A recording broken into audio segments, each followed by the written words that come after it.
Bienvenue à tous, nous allons parler des conseils de Charles Pépin en abordant la question de la confiance en soi d'un point de vue philosophique dans son excellent livre La confiance en soi et explique qu'on ne n'est pas confiant mais qu'on le devient et que pour atteindre la confiance il faut souvent du temps, de la patience et de l'acharnement. Mais avant cela abonnez et activez la cloche de notification pour ne manquer pas mes prochaines vidéos. Commençons maintenant, le philosophe précise qu'il faut que 4 éléments soient présents pour trouver ou retrouver la confiance en soi. 1. La confiance en l'autre. Le nouveau-né est fragile. Il ne serait pas capable de vivre seul les premiers mois de sa vie. Il ne peut dès lors survivre que parce qu'il est pris en charge par d'autres êtres humains. La confiance du nouveau-né est pour cette raison d'abord une question de confiance en l'autre. L'enfant va prendre confiance en lui grâce à l'attachement qu'il a avec les autres, grâce aux soins, à l'amour, à l'attention qu'il reçoit. L'enfant est aimé pour ce qu'il est et non pour ce qu'il fait et cet amour inconditionnel va lui donner confiance en lui. Si les adultes ont la capacité et la force de mettre en œuvre leurs projets, de prendre des risques, de supporter les échecs, c'est avant tout parce qu'ils ont ressenti une sécurité intérieure lorsqu'il était enfant. Les premières années de la vie d'un enfant sont dès lors très importantes mais cela ne veut pas dire que tout est perdu si on n'a pas eu la chance de grandir dans un environnement sécurisant. Il n'est en effet jamais trop tard pour tisser des liens sécurisants et rencontrer des personnes qui nous donnent confiance. Pour étayer cette théorie, le philosophe prend l'exemple de la chanteuse Madonna.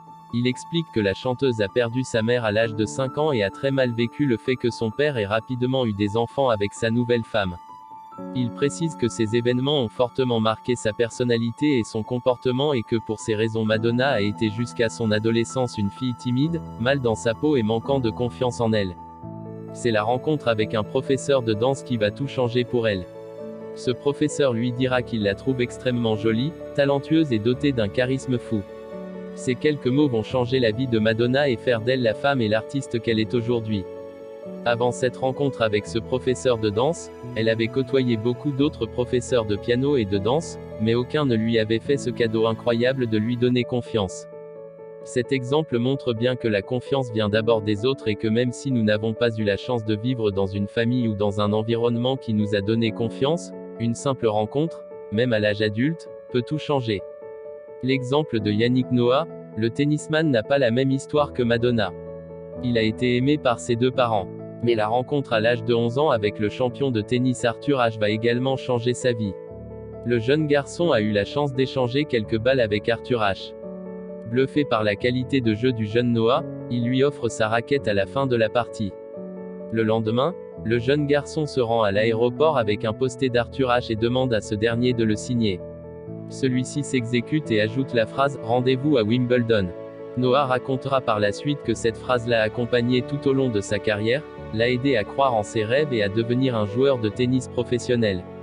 Avec les exemples de Madonna et de Yannick Noah, on peut constater que trouver ou retrouver la confiance en soi repose souvent sur très peu de choses, une phrase, un mot encourageant d'un ami, d'un proche ou d'un maître ou encore la rencontre avec une personne qui nous donne l'occasion de nous développer ou de progresser.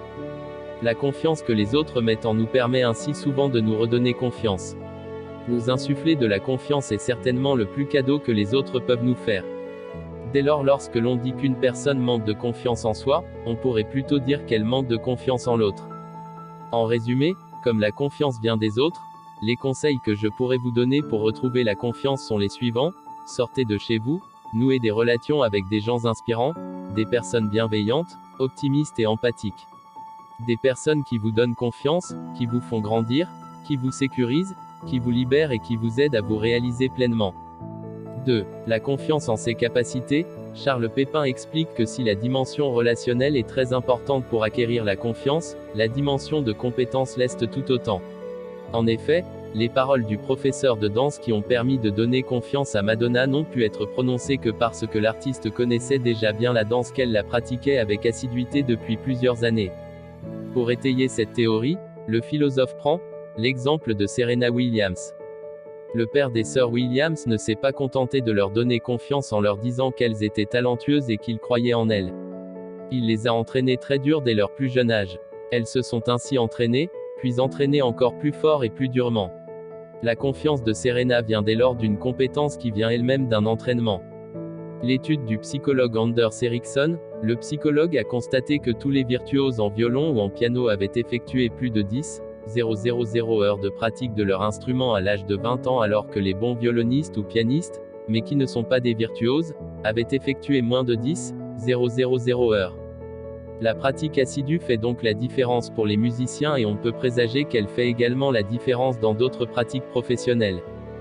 Dès lors, chaque fois que nous doutons, que nous pensons que nous ne sommes pas assez bons dans notre domaine, nous ferions mieux de nous remettre au travail et de développer nos compétences au lieu d'invoquer un hypothétique manque de talent. Mais il ne suffit pas de s'exercer de manière assidue pour retrouver la confiance. Il faut également éprouver du plaisir dans le développement d'une compétence. Et le plaisir s'acquiert souvent quand vous en apprenez plus sur vous-même. Lorsque la compétence acquise vous permet de mieux définir vos qualités, vos ressources, vos goûts, vos dégoûts. La compétence peut être vue comme sa zone de confort. Il est important d'aller s'y ressourcer chaque fois que le besoin s'en fait sentir. Mais par la suite, il faut en sortir pour aller explorer le monde et ses incertitudes puis revenir dans sa zone de confort en cas de doute. À chacun de savoir quand il a besoin de se ressourcer dans sa zone de confort. Moins une personne aura été sécurisée dans son enfance, plus elle aura besoin de ces moments de ressourcement.